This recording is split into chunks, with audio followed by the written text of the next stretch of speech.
Claire Hankey first began making collages as a young child. Today, inspired by her father's brushes and paints, she creates fragile, dreamy pieces in veils of mixed media. Her work reflects early childhood memories, her family home and garden, her glamorous grandmother Evelyne. Reflections on the past also inspired her podcast series, Where the Art Began. Here's my conversation with Claire.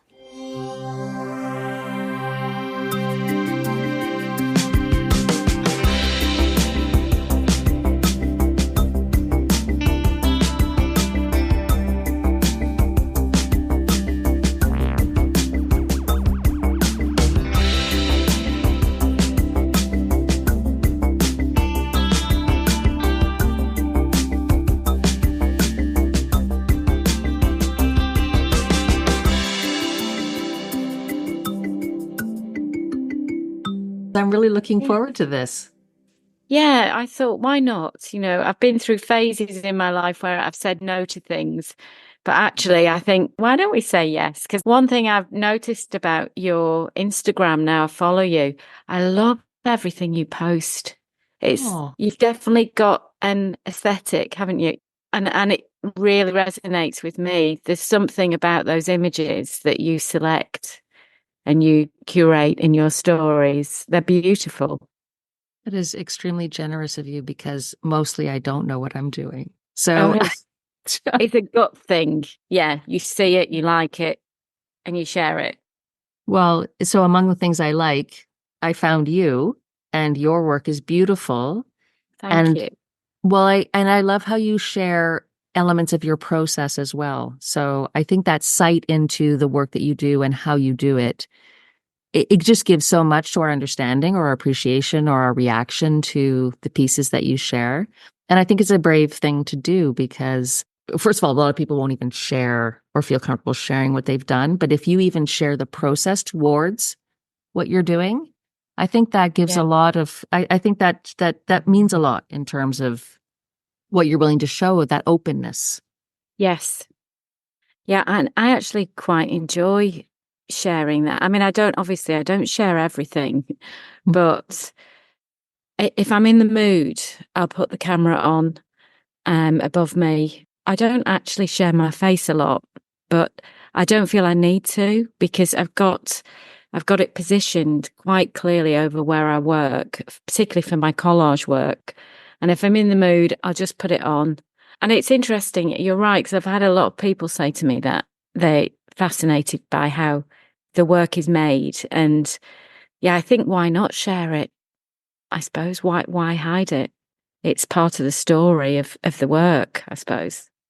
Yes, it is, because sometimes I have to apologize because I get into conversations with people and I ask all these questions about how they make their work and what they're thinking about and what materials they're using. And I have to remind myself that's not actually the point of the podcast or the conversations I'm supposed to be having. But in a way, it kind of is, because the openness of the artist to share that means that they're making themselves open to a comment or questions, or why does she do that way?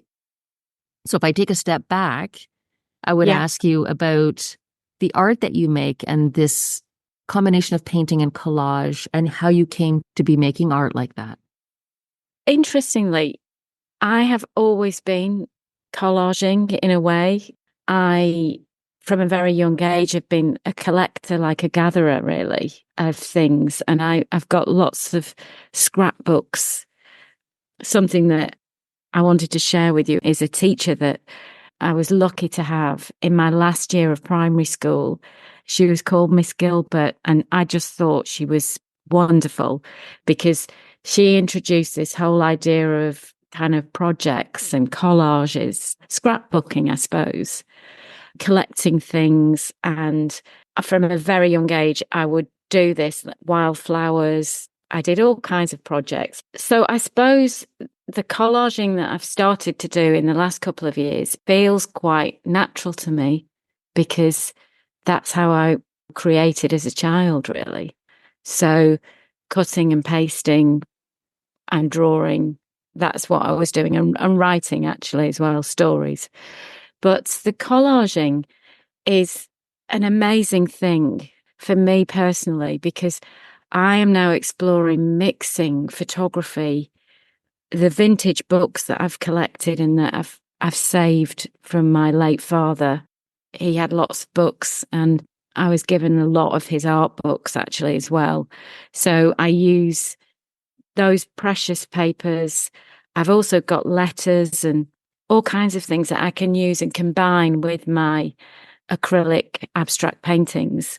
And the paintings, I feel like they change considerably when I add the collage, because they suddenly get layered with a new meaning.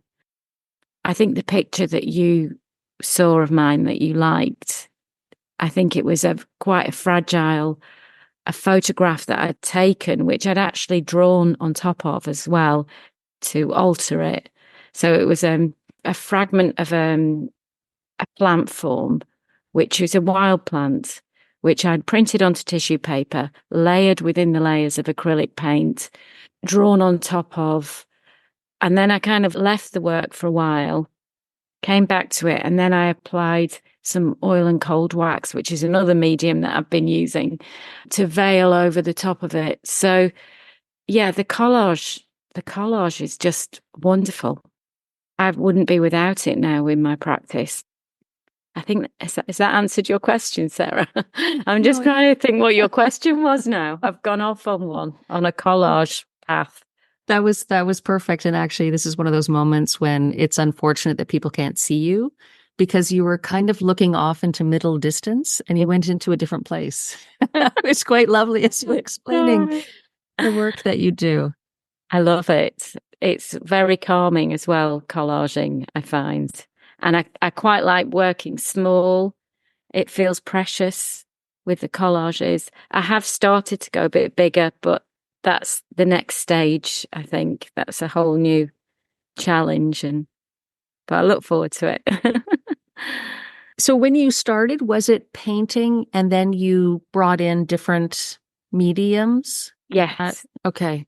Do you mean the process for the painting you saw and those kinds of paintings that I'm doing? Is that what you mean? That also in your personal story. So you started, yeah. Did you start originally more with painting and then you started to integrate different sources? Okay. And how did that happen? Well, my father died, unfortunately, about 10 years ago, and he was an amateur painter, and he left me all his art supplies, beautiful brushes and paints, like nothing cheap. You know, he really went high end on his materials, beautiful paper. Anyway, I inherited all of this stuff. You know, I didn't do a degree in art. I did a degree in art history, and then I trained to become a teacher. So I came back after teaching for a while. I came back to art because of what happened with my father and him leaving me all these materials. Anyway, I went to an art class with these new materials round the corner, and it was an artist, very well known locally, called Peter Smith, a local icon, fantastic painter. I took some flowers to paint, and he taught me the basics of how to paint. He took the brush out of my hand because I was holding it like a pencil really finely. And he said, no, stand back, use a bigger brush, hold it in between your thumb and your fist. And basically, he was trying to make me loosen up and not feel so precious about the work. Yeah, he was an absolute inspiration. So from those classes, I have been building up my portfolio and painting along as I go. So it's funny how that turned out, really. What would you say are some of the themes that you're exploring through the work that you're doing? Fragility, I think, is a theme that I feel comes through my work quite a lot. Through the imagery, the wild flowers and overgrown hedges, the overlooked beauty from the natural landscape, those are the things that really interest me in terms of motifs in my work and themes. Memory is another theme, and I find that through the paintings, and especially the last series that I've created, I am accessing so many childhood memories through the work, through the process. I think it's the playful element of being art. I know that you'll have heard that before because I've spoken to other artists that feel the same. There's a sense of freedom when you're working. I suppose writers and musicians probably feel the same as well. So yeah, memory is a big one. I'm also visually thinking about memory and how that would look on a painting, how certain areas appear and disappear. And I try and achieve that through veiling the materials. So, for instance, I've very recently done a tester. Again, it's a layering of a photographic collage within an acrylic painting, but I've layered in over the top, veiled in what looks like curtains, really. So it's feeling like you're looking through a window. And I've even thought about it as a kind of looking inwards as well at the memory, looking in on yourself. And the final one I put down for a theme was beauty, because I feel like often my work is the simple beauty of a walk in nature, that can inspire a painting, a whole series of paintings, how two shades of green repeat on each other, how they react to one another, I suppose, and the beauty in that. It's all those things that kind of inspire my work. One of the things I find so interesting is when I start following artists on Instagram and I start to see what they post, I'm like, that's Claire's. That's Claire's. Oh, good. And and with a lot of the artists, I can do that because I don't know why. And then when I ask you the question, you start to explain what it is that inspires your work or the themes that you explore. I think, oh, right, that's that's what I'm Oh, seeing. But God. I can't articulate that. I just can see it and Yeah. say, that's Claire's. Oh, that is really good to know that you can identify that. That's really helpful to me. I've recently just done an exhibition. We have a local arts trail where I live in Leigh-on-Sea, in Essex. It's not far from London. Have you been to the UK, Sarah? Or I've been to London. I have haven't you? explored Yes. outside of London, no. Right. Well, it's not far from London. You can actually get the train from the end of my road. It takes about half an hour. We live on the Thames estuary, and it's actually a very creative area. There are a high percentage of artists that live in this town. I'm not really sure why, but I mean, we've recently had an art trail. There are over 80 artists that took part. They either had their studios open or they take over local shops, and it's a really big thing.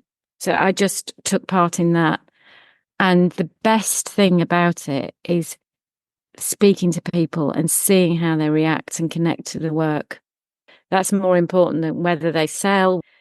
For me, it's all about the connection. And I see someone and I think, yeah, they're getting it, or they might not get it. They might see something different, but it's just that connection. Yeah, I love it. That's interesting because one of the things that I've talked to people about is what does it matter if they get it and what's the it and what was the it that you intended, or Mm. if they get something completely different than what you intended, and does that really matter? Or at least people are reacting and responding to the work that you're putting out. How do you feel about it's wonderful to get that response. Does it matter what it is? No, do you know what? I've never had anyone be really unkind about my work. But I think if they were, I'm quite a sensitive person, if I'm honest. So I think I'd just have to tell myself that it doesn't matter, but I think it would probably be quite hurtful. I mean, I don't know. I know that art, everybody has different tastes in art, and you cannot expect everybody to like what you do. That's just not possible. And I'm learning as I get older to get over that vulnerability, because you do feel incredibly vulnerable. I mean, the first time I had a show, well, it was just part of a group show. And I think I only had 5 paintings, small paintings. I felt completely sick before. I was so worried. But now, after a few years, I feel much more confident in myself, I suppose. And I realize that not everybody has to like my work, and that's absolutely fine. But I do encourage people to be kind, because I have heard some comments sometimes, thankfully not about my work, but I think it's very personal. And who are we to, especially not be kind? Kindness first, I always say. Yeah. Absolutely. Absolutely. And the judgments are not, they really probably shouldn't be about good or bad. It's really No. just, what do I see? And maybe I see something different than what you see, Yeah. or what you intended maybe when you made that piece. And that can be okay too. And maybe I share something that I see because of the moment, and I'm seeing it from my experience in this Yeah. time. Yeah. And maybe that brings something new to you, or it doesn't, and that's okay. But that Yeah. every piece that you put out Mm. is going to elicit a range maybe of diverse responses. And Yeah. that's just human beings coming to it with their own experiences and their own Mm. backgrounds and thoughts and feelings in that moment. And Exactly. It's not, and most of it, and if any of it, is personal, even though we feel like it's almost part of ourselves that we're putting up on the wall. it's it's crazy, really, but you do. I think it's the bravest thing. That's really why I Yeah. started this podcast, is to be able to talk to people who do that super brave thing of putting themselves out to be Yeah. seen by I know. people. And similarly, as you know, I've done one season of a very small, short podcast season myself, exploring childhood memories, which is connected to my own work. But there again, I felt incredibly vulnerable having put that podcast out, and very anxious about it. But the sky didn't fall in. Everything was all right. And actually, if people weren't interested, they just probably didn't listen to it. I think I was far more worried about it than I needed to be. And the positives I got out from doing something out of my comfort zone that was feeling vulnerable, the positives were I made a lot of new connections with nice, really lovely artists, and actually thought, I can do this. Don't put things off. I taught myself a lesson, really. If you've got an idea, go with it. Can you tell me a bit more about the podcast? What inspired you and what you were exploring?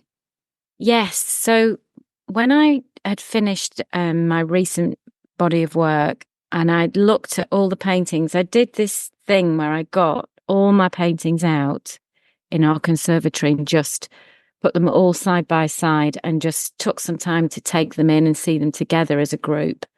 And I realized that the large majority of them were in some way inspired by my early childhood.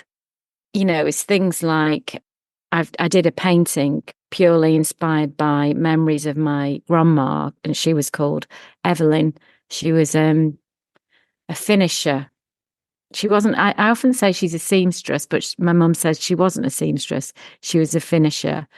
She worked with fabrics and clothes. She was very glamorous right up until her 90s. She wore these beautiful dresses and heels and lipstick. So I did a painting. I took a colour palette that I felt encapsulated her, and it's very rusty and soft peach, and just reminds me of her and her clothes and everything about her, really. So, but that painting's called For Evelyne. But in this series, there were quite a few other paintings that were all reflective of those early childhood memories. And I thought, am I the only one? Is this something I want to investigate, really? Or a lot of artists drawing on their past, or, I know I've spoken to one artist, and he thinks it's quite a normal thing that you become quite introverted as an artist, and then you can move on. Once you've done that inner work, let's say, you can then move on to other things. I really don't know, but I just know that for me, it's has become very apparent. And I thought, well, I'm going to speak to a few people. And I did. And it did resonate with a few artists. So I just thought I'd done a group show and we went out for dinner with a group of artists. And it's one of the artists that came on the podcast, actually. She's a really good friend of mine. I've known her for a while, Sarah Cox. And she said, "You've got to do it, Claire. Just do it, set it up." So I thought, "Do you know what? I'm going to." I came up with the name almost instantly. And then I wrote a list of people that I'd quite, through knowing them and looking at their work, I thought I would really like to invite them on. And it just went from there. I found it very, very enjoyable. And what I thought was going to be a hugely daunting task that I could never do, because I was very, very shy as a child. And that lasted quite a long time, actually. I lacked a lot of confidence, even to the point where I'll never forget my first teaching job. I would never put my hand up in a staff meeting. I was too scared to speak in front of a group of people. And that was me in my mid 20s. So, we are stronger than we think. We can do more than we think we can.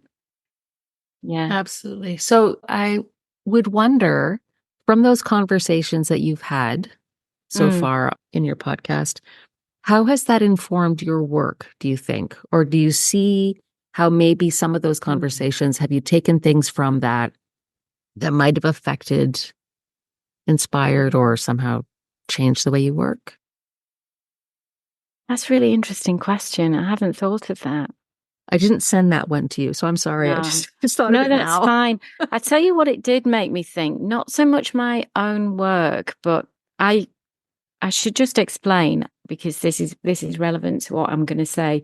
I have just finished my teaching career as a primary school art teacher. So I was trained as secondary school teacher in the UK. That's age 11 to 18. But I happened, once I'd had my son, he's 18 now, but when he started at his primary school, a job came up there and I applied for it. I ended up working there for the last 10 years. And I taught every child in the school from year 2 up to year 6. I taught them art for 1 hour a week. And I absolutely loved it. It's a brilliant job, because it's quite rare to have a primary school that just employs an art teacher. I was very lucky, but I've left it to focus on my art.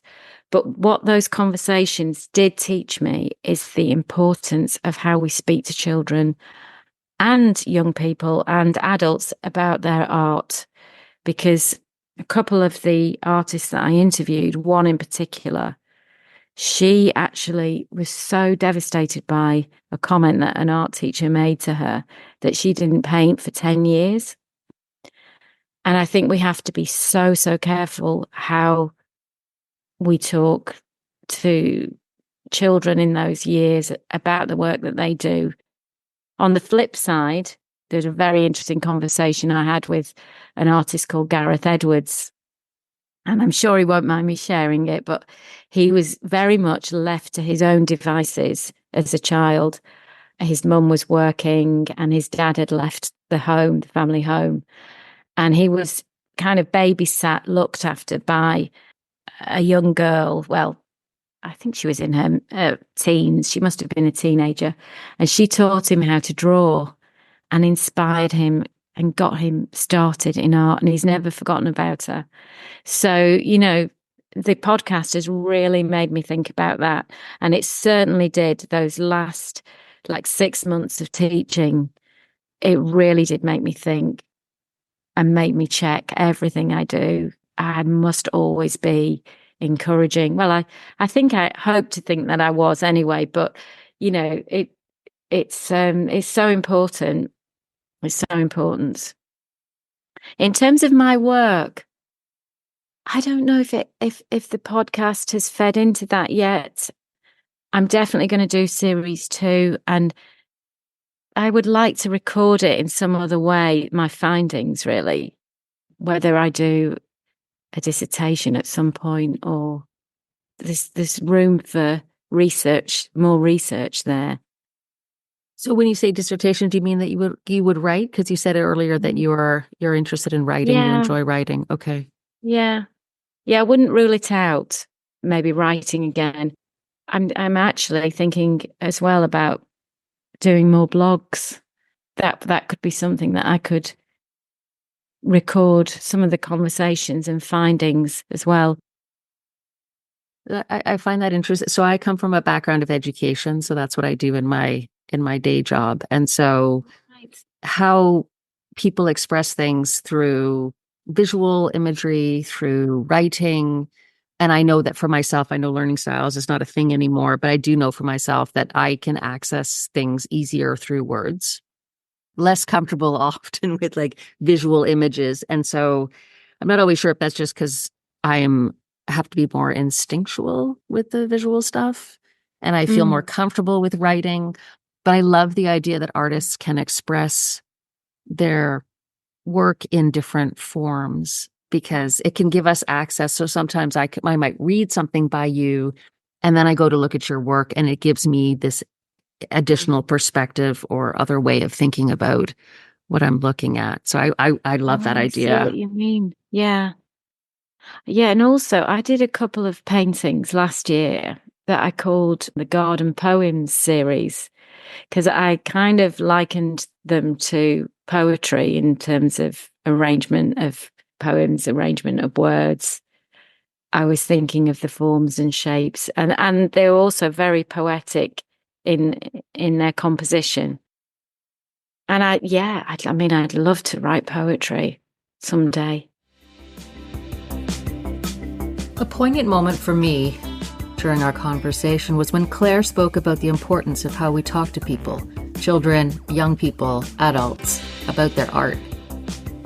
Consider how you may have been affected in the past by what people have said about your work, and how might you have affected others with what you've said. You can learn more about Claire and her work at clairehankeyartist.com and on Instagram at clairehankeyartist. If by any chance you're in Leigh-on-Sea at the right time of year, be sure to enjoy the local art trail or find one near you, and have a listen to her podcast, Where the Art Began.